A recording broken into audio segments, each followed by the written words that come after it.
All right, Ron Goodall, FightHype.com. I'm here with Jordan Roach. What's going on, man? What's going on, man? Just saw you got some good work today, man. How you feeling? Feeling great, man. Camp's been good. We've been in camp for a minute because the fight got pushed back, but I'm in shape. I'm ready to put on the show for September 5th. Yeah.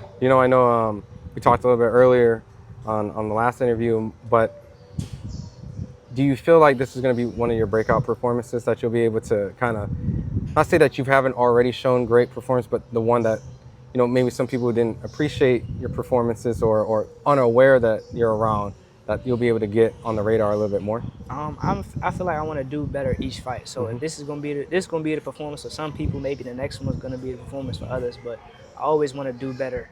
Especially, I didn't really like my performance. My last fight, I wasn't feeling the best, but Mm-hmm. it is what it is. No excuse. That's the name of our gym. So we're Mm-hmm. gonna come in and do better than we did. I think great weapon that you have is a jab. That I think a lot of boxers, they aim to have one or they say they want to have one, but you have a really sharp, crisp jab. So, I mean, is that just something that's basic fundamentals that you think like I gotta have a good jab? Because it seems like you have a great jab. Yeah, it's something I've been getting back to because when you're a high level athlete for so long, you Mm-hmm. kind of like shy away from the stuff that got you there. So the jab, it'll take you far. I'm not going. Everybody has a story about the jab. You, Mm-hmm. you can hear you can hear all the whole head saying the jab will take you this way, that way, Mm-hmm. but that's the best punch in the game.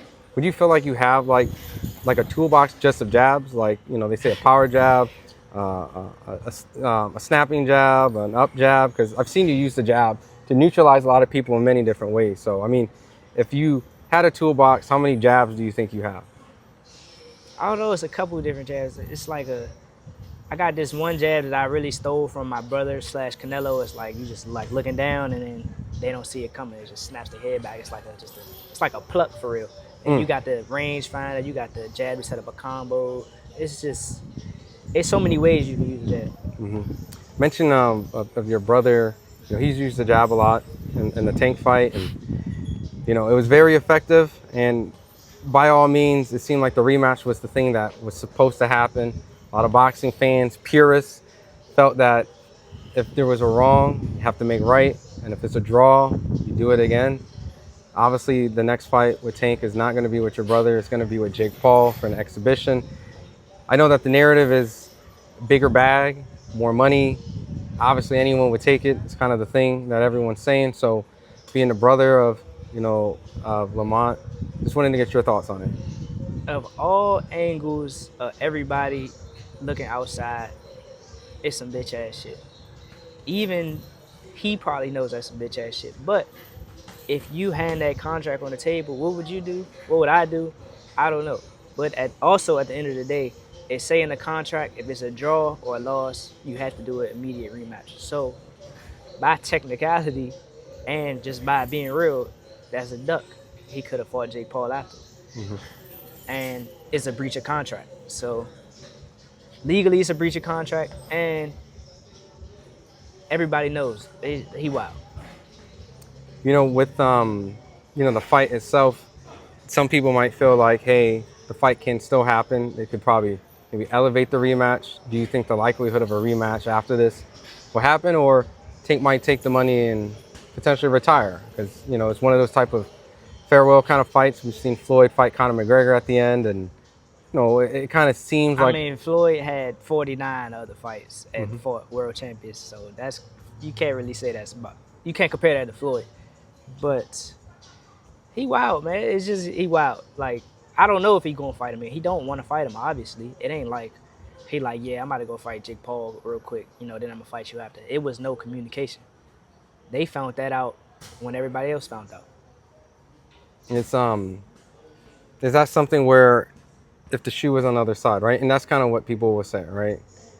That you can see in a world where you're the, I guess, predominant A side, and that you can kind of essentially call the shots, is what they would say.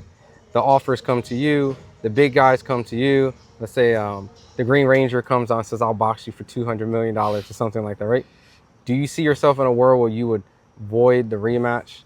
Or as a competitor, do you see yourself wanting to run the rematch and then fighting essentially the Green Ranger in this terrible example, but As a competitor and as a man with principles, it's in the contract that they have to have a rematch. It's not like it's not like it's up to anybody that they're gonna have a rematch or not. It's in the contract. So I wouldn't even entertain a Jake Paul fight because I know I gotta have a rematch because it was in the contract. So it wouldn't even get to that. But let's say hypothetically, Jake Paul comes in and is like, fuck that rematch. I'm gonna give you 50 mil. I'm gonna be like, I might call that nigga, be like, hey, this nigga offered me 50 mil. I'm gonna fight you after. But that's not the case at all. The case is he just didn't want to fight. And then he negotiated with Jake Paul. Do you feel like a rematch would have resulted into a loss? I mean, I obviously know that it's a support of your brother, and it's a very obvious question, but so this is kind of a safer route opposed to, you know, because even optics wise, all right, a man with principle, but you know that in your mind, if he's thinking I'm going to potentially lose, if that was the case, or if you were in a position where you felt that you lost and you may potentially lose, would it be still something you would step into, knowing that I know I'm asking 50 different ways of the question, but we know it's a safer route. It's just certain shit is just not.